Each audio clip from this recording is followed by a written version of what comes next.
ఈరోజు శిక్షా సప్తాహ కార్యక్రమంలో భాగంగా 6వ రోజైన స్కూల్ న్యూట్రిషనల్ డే కార్యక్రమాన్ని నిర్వహించుకుంటున్నాం. దానిలో భాగంగా మా 5వ తరగతి విద్యార్థిని ప్రకృతి ప్రార్థన చేస్తుంది.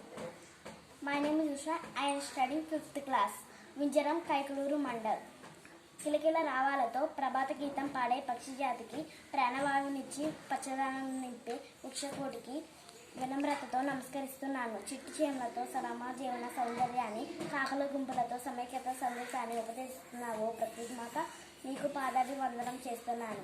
నేను ప్రకృతిలో ఒక భాగం మాత్రమేనని గుర్తిస్తున్నాను. నాలాగే ఉడతకైనా చిరుతకైనా జీవించే హక్కు ఉంటుంది.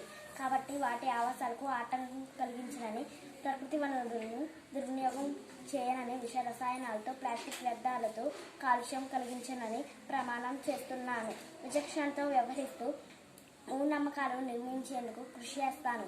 ప్రకృతిని పరిరక్షించేందుకు జీవన వైవిధ్యాన్ని కాపాడుతానని, శాస్త్రీయ దృక్పథం కలిగిన విద్యార్థిగా మెరుగుతానని ప్రకృతి సాక్షిగా ప్రమాణం చేస్తున్నాను.